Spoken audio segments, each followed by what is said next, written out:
चांदपुर में पढ़ती थी। कहाँ पढ़ती थी आप? जी, चांदपुर अलजामियतुस सालिकात में। वहाँ पर कुछ गलत होने की वजह से, यानी बहुत कुछ गलत होने की वजह से मैंने वहाँ पर उस मदरसे को छोड़ दिया, क्योंकि वहाँ पर लड़कियों के साथ गलत किया जाता है और गलत किया जा रहा है। कुछ लड़कियों ने वहाँ पर आवाज़ उठाई तो उनका खारिजा कर दिया गया और उनको निकाल दिया गया। दिल्ली की कई बच्चियों ने भी आवाज़ उठाई थी, उनका भी खारिजा कर दिया गया, अब से तकरीबन 3 साल पहले। अब कुछ बच्चों ने फिर आवाज़ उठाई तो उनको गलत साबित किया गया कि वो लड़कियां गलत थीं, वो गैर मुस्लिम लड़कों के साथ में फ़रार हो गई। यानी एक लड़की शमा नाम की थी, उसके साथ में भी गलत तो खैर नहीं हुआ, लेकिन उसको जब उसने हक के लिए आवाज़ उठाई तो उसे भी गलत साबित कर दिया गया। यहाँ तक कि उसे मजलिस में ये कहा गया कि वो गैर मुस्लिम लड़के के साथ फ़रार हुई है, लेकिन उसने वो सारे मालूमात जानती थी, मदरसे के निज़ाम को जानती थी कि मदरसे में अंदर क्या होता है। यहाँ तक कि टीचर्स जो हैं, नुसरत आपा, अंजुम आपा, बड़ी आपा, सब लोग जानते हैं कि हाँ, लड़कियों के साथ कुछ लोग गलत करते हैं खानका में, लेकिन कोई एक्शन लेता ही नहीं है।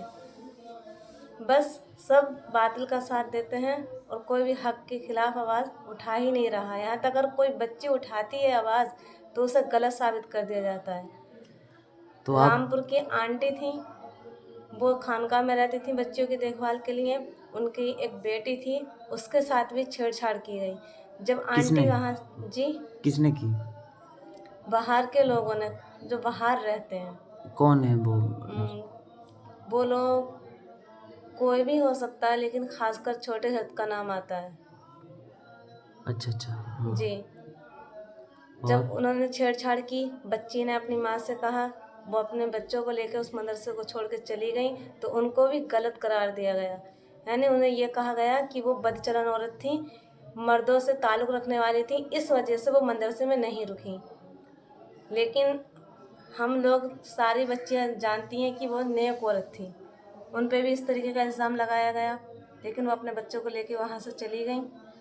और नेपाल की कुछ बच्चियाँ भी थीं जो पहले से, वैसे तो काफ़ी बच्चियाँ थीं नेपाल की, लेकिन 2-3 बच्चियाँ कुछ गरीब ख़ानदान से ताल्लुक़ रखती थीं, इस वजह से उनके साथ भी गलत किया गया और गरीब होने की वजह से उनकी आवाज़ को दबा दिया गया ताकि वो उनके आवाज़ साथ न किसने उठाएं। गलत किया?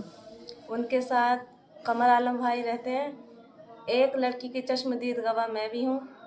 मैंने खुद अपनी आँखों से कमर आलम भाई को देखा था और छोटे हजरत को भी देखा था, और इस चीज़ को भी अंजुम आपा और अंदर की जो अदर टीचर्स हैं सब जानती हैं, लेकिन कोई भी हक के खिलाफ आवाज़ उठाने के लिए तैयार ही नहीं है।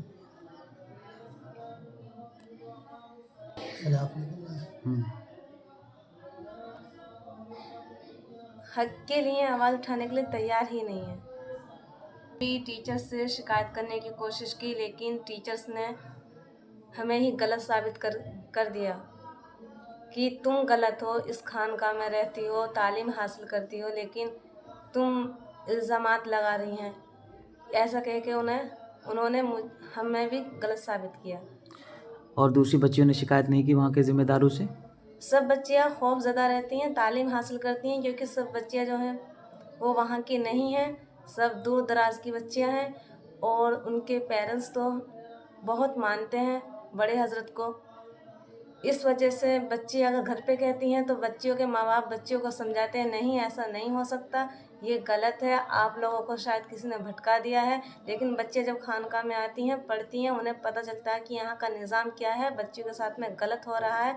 वो घर पे पेरेंट्स से भी कहती हैं तो पेरेंट्स उनको ही डांट देते हैं, इसलिए वो बच्चियाँ भी कुछ नहीं कर पाती जिनके साथ गलत हो रहा है और जो जानती हैं, क्योंकि इन लोगों ने अपनी मोहब्बत में तमाम लोगों को इस तरीके से जकड़ रखा है कि कोई चाहकर भी इनके खिलाफ आवाज़ उठाने के लिए तैयार ही नहीं होता।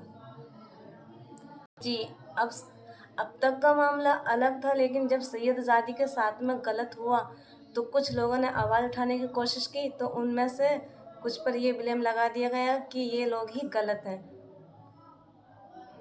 कि ये मदरसे को, खानकाह को गिराने की कोशिश कर रहे हैं, मदरसे के निज़ाम को ख़त्म करना चाह रहे हैं, इसलिए ये ऐसे साजिश रच रहे हैं, बस ये कह वो उन लोगों का यही कहना। लेकिन सब जानते हैं, यहाँ तक कि सैयद साहब और बहुत सारे ऐसे नेक लोग इनसे मिले हुए हैं जो जानकर भी इन लोगों का साथ दे रहे हैं।